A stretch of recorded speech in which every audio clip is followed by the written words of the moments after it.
नमस्कार दोस्तों, स्वागत है आपका एसएस प्रैक्टिकल एजुकेशन चैनल पर। दोस्तों, जैसा कि आप जानते हैं हम लोग लेटेस्ट अपडेट्स लेके आते हैं जॉब से रिलेटेड।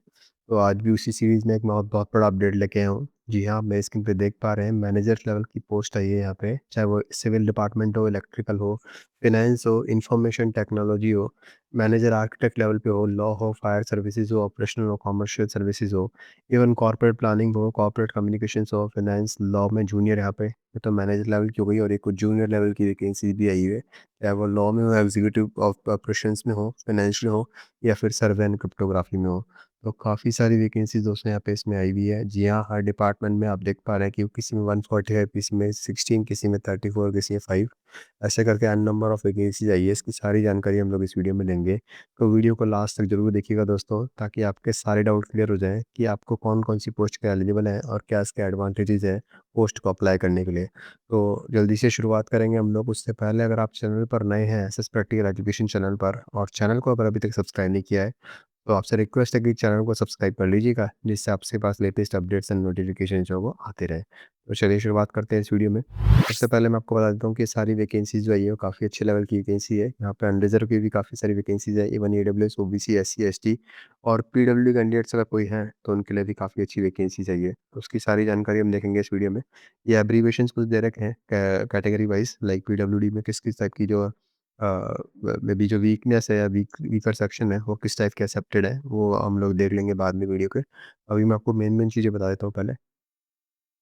तो बात करें मैनेजर इन्फॉर्मेशन टेक्नोलॉजी की, तो अगर आपका फुल टाइम बीई बीटेक किया हुआ है, जी हाँ, कंप्यूटर साइंस में हो, कंप्यूटर इंजीनियरिंग में हो, आईटी इलेक्ट्रॉनिक्स में हो या फिर एमसीए भी अगर आपका फुल टाइम रेगुलर में किया हुआ है, तो आप इस पोस्ट के लिए एलिजिबल है दोस्तों। इसके बाद आपको मात्र 3 साल का एक्सपीरियंस चाहिए। जी हाँ, बीई बीटेक कंप्लीट होने के बाद अगर आपके पास 3 साल का एक्सपीरियंस है, किस फील्ड में, in the field of database management में हो, चाहे एडमिनिस्ट्रेशन में हो, चाहे डेटा सेंटर ऑपरेशन में हो, नेटवर्किंग एक्सपीरियंस हो, ईआरपी मैनेजमेंट और एडमिनिस्ट्रेशन में हो, डेटा एनालिटिक्स में हो, software application developer as a team lead में हो, वेब डेवलपमेंट में हो और maintenance experience as team lead अगर आपके पास है, तो आप इन पोस्ट के लिए जो है वो दोस्तों एलिजिबल है मैनेजर इन्फॉर्मेशन टेक्नोलॉजी के लिए।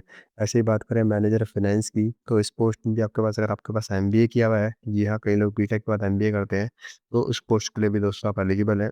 मैनेजर फाइनेंस वाली पोस्ट के लिए 3 ईयर का एक्सपीरियंस आपको उसमें होना चाहिए। मैनेजर इलेक्ट्रिकल फील्ड में भी बीई बीटेक किया होना चाहिए इलेक्ट्रिकल में, सिविल में भी बीई बीटेक होना चाहिए सिविल में, उसके बाद 3 साल का एक्सपीरियंस हर एक पोस्ट के लिए माँगा गया है। ऐसे ही आर्किटेक्ट में हो, चाहे लॉ में हो मैनेजर, चाहे फिर फाइनेंस सर्विसेज़ में हो, सभी में 3 साल का एक्सपीरियंस यहाँ पे इसमें माँगा गया है। मैं आपको इसकी ऐज क्वालिफ़िकेशन बताऊँगा कि ऐज इसमें कितनी होनी चाहिए। जी हाँ, कितनी ऐज लिमिट का बंदा वैलिड है इसके लिए और जूनियर लेवल पे कितनी ऐज लिमिट का वैलिड है वो भी हम जानेंगे। पहले हम मैनेजर कमर्शियल की बात करें तो इसमें भी 3 साल का एक्सपीरियंस होना चाहिए। ऐसे ही ऑपरेशन वाले में भी 3 साल का एक्सपीरियंस होना चाहिए। फुल टाइम एमबीए की डिग्री होनी चाहिए 2 साल की। ऐसे ही corporate planning and management service में बात करें तो आपका पोस्ट ग्रेजुएट किया हुआ होना चाहिए मैथमेटिकल स्टैटिस्टिक्स में या फिर ऑपरेशनल रिसर्च में या फिर स्टैटिस्टिक्स या फिर applied statistics, economic with statistics, ये कुल मिला के स्टैट्स में आपके पास जो है पीजी की डिग्री होनी चाहिए। उसके बाद 3 साल का एक्सपीरियंस आपको स्टैटिस्टिक्स में होना चाहिए। और ऐसी कॉर्पोरेट कम्युनिकेशन में full time degree mass communication journalism वगैरह में होना चाहिए। उसके बाद 3 साल का एक्सपीरियंस उस फील्ड में होना चाहिए। जो जूनियर लेवल की पोस्ट है दोस्तों, उसमें किसी भी एक्सपीरियंस नहीं माँगा गया। आप मेरी स्क्रीन पे देख पा रहे हैं, कोई एक्सपीरियंस आप पे कंसिडर नहीं किया गया है। तो जो भी जूनियर लेवल की पोस्ट पे अप्लाई करना चाहते हैं, वो सिंपल, अगर आप ग्रेजुएट किए हुए हैं या फिर पीजी वगैरह किया हुआ है डिपेंडिंग ऑन पोस्ट, तो आप उन पोस्ट के एलिजिबल हैं। बात करें जूनियर एग्जीक्यूटिव की, तो graduate in science and full time degree भी एमबीए ऑफ 2 इयर्स ड्यूरेशन अगर आपके पास है या फिर फुल टाइम बैचलर डिग्री है इंजीनियरिंग में, तो आप जूनियर ऑपरेशन वाली जो एग्जीक्यूटिव वाली पोस्ट है उसके लिए एलिजिबल है। ऐसे ही junior executive survey and cryptography की बात करें, तो आपका बैचलर डिग्री आपके पास इंजीनियरिंग में है या फिर civil master degree in science में है, तो ये फिर रिमोट सेंसिंग में तो आप इस पोस्ट के लिए एलिजिबल है। लॉ के लिए भी आपके पास लॉ में डिग्री होनी चाहिए और फाइनेंस के लिए दोस्तों एमबीए होना चाहिए फाइनेंस में या फिर पोस्ट ग्रेजुएट होना चाहिए, पीजी डिप्लोमा जिसको हम कहते हैं वो होना चाहिए किसी फाइनेंस वाली स्पेशलाइजेशन फील्ड में, तो आप इन पोस्ट के लिए एलिजिबल है। मैं जल्दी से आपको बताता हूँ कि इसमें क्या डेट्स वगैरह है और क्या इसमें एज क्वालिफिकेशन है, कब ये फॉर्म भरना स्टार्ट होंगे, वो भी हम जान लेते हैं इस वीडियो में।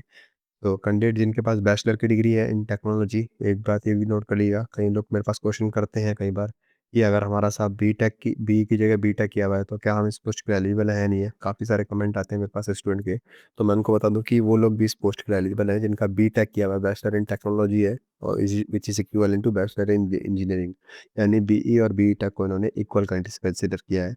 तो वो लोग भी इस पोस्ट के एलिजिबल है दोस्तों।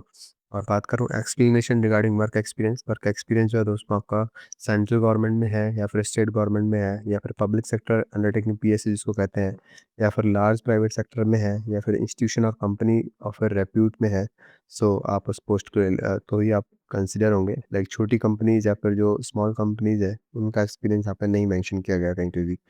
तो लार्ज कंपनी सेक्टर जो है वो फिर repute shall include in one of the following, यानी लार्ज कंपनी की डेफिनेशन क्या होगी इनकी इनकी डायरेक्शन में, लिस्टेड कंपनी होनी चाहिए, which would mean including company listed in National Stock Exchange और group B Bombay Stock Exchange, यानी स्टॉक एक्सचेंज में वो कंपनी रजिस्टर्ड होनी चाहिए। लेट सपोज कि जैसे आप अगर बात करें आईटी की, तो TCS is one of the stock exchange company में जो कि रजिस्टर्ड है। तो लाइक टीसीएस से अगर आपके पास एक्सपीरियंस है या फिर कॉग्निजेंट से एक्सपीरियंस है, तो आप इस पोस्ट के लिए एलिजिबल हैं। अगर आपके पास एक्सपीरियंस फ्रॉम द ऑर्गेनाइजेशन और institute of a company with more than 250 employees, जी हाँ, अगर आपकी कंपनी में 250 से ज़्यादा एम्प्लॉई है, तो भी आप इस पोस्ट के लिए एलिजिबल हैं। और बात करें एक्सपीरियंस इन ऑर्गेनाइजेशन और इंस्टीट्यूट और कंपनी टर्नओवर जिसका टर्नओवर 250 करोड़ से ऊपर का हो, तो भी आप इस पोस्ट के लिए दोस्तों एलिजिबल है, अगर आपका एक्सपीरियंस इन तीनों में से किसी कैटेगरी में है। और अगर गवर्नमेंट और प्राइवेट सेंट्रल गवर्नमेंट में है, तो आप इस पोस्ट के लिए बाय डिफ़ॉल्ट एलिजिबल हैं ही। एज लिमिट काफ़ी बड़ा फैक्टर है दोस्तों, जो मैनेजर वाली जितनी भी पोस्ट है उसके लिए upper age limit UR category के लिए तो 32 साल है। और ये जो डेट दी हुई है 7 सितंबर 2026 के अकॉर्डिंग दी हुई है, यानी 7 सितंबर 2026 को व्यक्ति 32 साल से ज़्यादा नहीं होना चाहिए और जूनियर एग्जीक्यूटिव के लिए वो 27 साल से बड़ा नहीं होना चाहिए। और वही रिलैक्सेशन जैसे कि गवर्नमेंट में होते हैं SC, ST, OBC and PWD candidates के लिए, इवन एक्स सर्विसमैन के लिए यहाँ पे दिया हुआ है, तो ये रिलैक्सेशन यहाँ पे भी एप्लीकेबल रहेंगे दोस्तों। और अपर एज लिमिट जो है वो 10 साल के लिए, जो डबल एआई यानी कि एयरपोर्ट अथॉरिटी ऑफ इंडिया में वर्क कर रहा है उसको 10 साल का रिलैक्सेशन ऑलरेडी दिया गया है यहाँ पे। और जो डेट ऑफ बर्थ होगी वो मैट्रिकुलेशन या फिर सेकेंडरी एग्जामिनेशन के सर्टिफिकेट में जो होगी उसी को ही माना जाएगा, और कोई भी डेट ऑफ बर्थ को यहाँ पे एंटरटेन नहीं किया जाएगा दोस्तों। एक डेट भी याद कर लीजिए, इम्पोर्टेंट डेट है। अभी हालाँकि ये डेट को आने में काफ़ी टाइम है, बट आप अभी ये नोट कर सकते हैं कि 8 अगस्त से ये फॉर्म भरना फिलअप होंगे और 7 सितंबर 2026 तक लगभग 1 महीने के लिए जो है फॉर्म ओपन रहेगा, विंडो ओपन रहेगी, उस तक आप इस फॉर्म को भर सकते हैं। और जो tentative date of computer based test जो सीबीटी टेस्ट होगा, वो बहुत जल्दी अनाउंस कर दिया जाएगा, ठीक है? डबल एआई की साइट पे भी आप जाके देख सकते हैं वो चीज़। पे स्केल की बात करें दोस्तों, तो काफ़ी अच्छी लेवल की पे स्केल है। ई3 लेवल जिसको हम कहते हैं पीएसयू में, जिसकी बेसिक पे लगभग 60,000 होती है। यहाँ 60,000 इसमें बेसिक पे होती है, हर साल 3% इंक्रीमेंट मिलता है। उसके अलावा इसमें आईडीए रहता है, यानी इंडस्ट्री डियरेंस अलाउंस रहता है, जो आज की डेट में 55% है। उसके अलावा इसमें कुछ पर्क्स रहते हैं जो कि बेसिक के 35% रहते हैं। कुल मिला के ग्रॉस सैलरी की बात करें तो ग्रॉस सैलरी काफ़ी अच्छी हो जाती है, लगभग 21 लाख रुपए के आसपास ग्रॉस सैलरी यहाँ पे हो जाती है। तो काफ़ी अच्छी पोस्ट है दोस्तों। जी हाँ, काफ़ी काफ़ी अच्छी पोस्ट है। जो लोग एलिजिबल है, डेफ़िनेट सी बात है कि अगर वो चाहें तो इस पोस्ट के लिए अप्लाई कर सकते हैं। वैसे ही बात करूँ जूनियर एग्जीक्यूटिव की, जिसमें कोई एक्सपीरियंस नहीं माँगा गया है, ई1 लेवल की वैकेंसी है दोस्तों, 40,000 इसमें बेसिक पे है और इसमें भी ग्रॉस सैलरी लगभग आई थिंक 14 लाख के आसपास जो है वो ग्रॉस सैलरी हो जाती है। तो ये भी फ्रेशर को लगभग 14 लाख का पैकेज मिलना वो काफ़ी बड़ा अमाउंट है, ठीक है? It's not a small deal, काफ़ी अच्छी सैलरी है। तो डेफ़िनेट सी बात है, फ्रेशर्स जो हैं वो भी अप्लाई कर सकते हैं और जिनको 3 साल का एक्सपीरियंस है, वो मैनेजर लेवल की पोस्ट के लिए भी डायरेक्ट अप्लाई कर सकते हैं।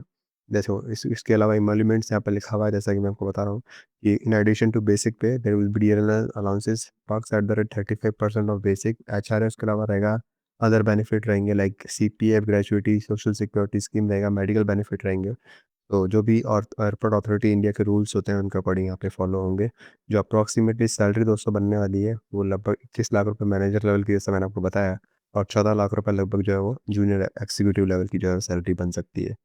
और pay protection will be provided to eligible candidates, अगर हाँ कुछ एलिजिबल कैंडिडेट्स गवर्नमेंट्स आते हैं, उनको ऑलरेडी अगर मान लो कि हायर सैलरी पे वो वर्क कर रहे हैं, लेट सपोज कि गवर्नमेंट में लेवल 10 पे वर्क कर रहा है और वो उसको मान लो कि 10 साल हो गए वहाँ पे वर्क करते करते, और अगर 70,000 उसकी बेसिक है, तो पे प्रोडक्शन यहाँ पे भी दिया जाएगा दोस्तों। और वो एज़ पर द जो भी गाइडलाइंस होती है उसके अकॉर्डिंग दिया जाएगा। काफ़ी इंपॉर्टेंट चीज़ है ये बात याद रखिएगा। तो ये कुछ इंपॉर्टेंट पॉइंट्स है दोस्तों। और उसके अलावा बात करें दोस्तों, कुछ भी अगर मिसकंडक्ट पाया रहता है, रूल्स के अकॉर्डिंग पाया रहता है, तो डेफ़िनेट सी बात है कि स्ट्रिक्ट एक्शंस लिए जा सकते हैं। सो सिलेक्शन प्रोसेस की बात करें तो दोस्तों कैंडिडेट जो है वो एप्लीकेशन फॉर्म को अच्छे से पढ़ ले और वो इंश्योर करे कि वो जो है फुलफ़िल हो रहा है इसका क्राइटेरिया, अदरवाइज़ कोई फॉल्स इन्फॉर्मेशन अगर फिल की जाती है, सो वो रिस्पॉन्सिबिलिटी कैंडिडेट की होगी, इंस्टीट्यूट की या फिर एयरपोर्ट अथॉरिटी ऑफ इंडिया की कोई रिस्पॉन्सिबिलिटी यहाँ पे मेंशन नहीं की गई है। सिलेबस जो होगा वो कॉलम एडवर्टाइजमेंट के लिए अपलोड कर दिया जाएगा, ठीक है? अभी अपलोड नहीं किया गया, बट डेफिनेट सी बात है in coming days it will get uploaded. बात करें on the basis of detail of application furnished, provisional candidate will be called for the CBT test and the admit card will be shared accordingly. जी हाँ, जो भी candidates apply करते हैं, जो भी शॉर्टलिस्ट होते हैं, उनको सीबीटी टेस्ट यानी कंप्यूटर बेस्ड टेस्ट के लिए बुलाया जाएगा। और इसके क्वेश्चंस मैं काफ़ी सारे करा चुका हूँ अपने टेस्ट अपने चैनल पे भी, तो वहाँ पे भी जाकर आप देख सकते हैं कि स्पेशली आईटी के किस टाइप के क्वेश्चंस हैं, और इवन इलेक्ट्रॉनिक्स वाले भी क्वेश्चंस मैं करा रहा हूँ। तो वो जाके आप देख सकते हैं कि किस टाइप के क्वेश्चंस है वो एग्जाम में रहते हैं।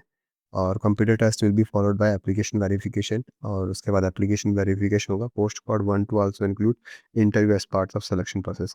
बात करें मैनेजर सर्विस वाली पोस्ट की, उसके अलावा बात करें दोस्तों, जो airport operation and junior airport executive हैं, उनके लिए light motor vehicle licence is essential होना चाहिए। जी हाँ, एयरपोर्ट ऑपरेशन और जूनियर एयरपोर्ट ऑपरेशन के लिए लाइसेंस काफ़ी मैंडेटरी है दोस्तों, इस बात का भी आप याद रखिएगा। और अगर आप गवर्नमेंट के थ्रू अप्लाई कर रहे हैं तो नो ऑब्जेक्शन सर्टिफिकेट आपको सबमिट करना मस्ट है, इस बात को भी आप याद रखिएगा। कुछ और यहाँ पे मिसकंडक्ट अगर पाए जाते हैं, आप किसी भी रूल को फॉलो नहीं करते हैं, तो काफ़ी एक्शन से वो स्ट्रिक्ट लिए जा सकते हैं दोस्तों। अप्लाई कैसे करना है, अभी डेट 8 अगस्त इसके फॉर्म स्टार्ट हो जाएंगे, ठीक है।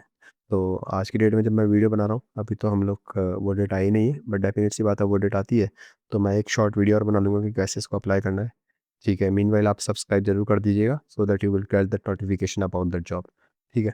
तो मैं ये अपडेट आपको करके बता दूंगा। बट ये है कि आपको साइट पे जाना है ऑफिशियली, वहाँ पे अपने डॉक्यूमेंट वगैरह स्कैन करके अपलोड करने हैं, सर्टिफिकेट वगैरह है तो वो भी डालना है। और उसके अलावा केयरफुली रीड करना है एप्लीकेशन को, उसके बाद अगर एक बार सबमिट हो जाएगा तो फिर आप चेंज नहीं कर सकते।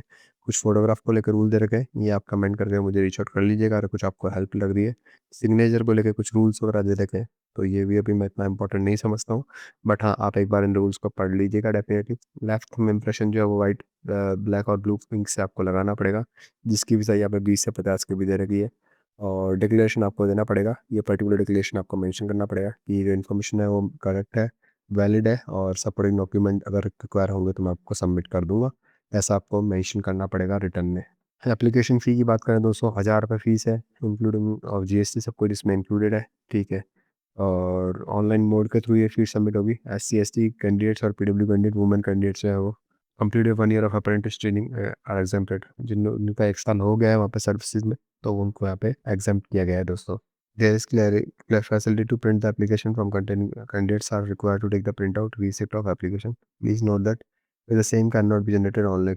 एक बार आप अगर ट्रांजेक्शन करते हैं तो उसके बाद जनरेट नहीं हो पाएगा, तो उसी टाइम पे अपना एप्लीकेशन फॉर्म और जो आपने डॉक्यूमेंट भरा है उसको आप ज़रूर प्रिंट आउट ले लीजिएगा, अपने रिसिप्ट का भी। कुछ जनरल इंस्ट्रक्शन भी यहाँ पे दे रखे हैं, वो भी जगह पे गो थ्रू कर सकते हैं, ठीक है। एयरपोर्ट अथॉरिटी ऑफ इंडिया, जी हाँ, काफ़ी अच्छी ऑर्गेनाइजेशन है, पीएसयू है भारत सरकार की, पब्लिक सेक्टर अंडरटेकिंग है, ठीक है। काफ़ी अच्छी वैकेंसीज में है। कुछ डाउट अगर आपको लग रहे हैं आपको, तो you can let me know by commenting on this channel. और हाँ, अगर चैनल पर नए हैं और चैनल को अभी तक सब्सक्राइब नहीं किया है तो चैनल को सब्सक्राइब करना नहीं भूलिएगा दोस्तों। Once again thank you so much दोस्तों for watching the video and have a good day.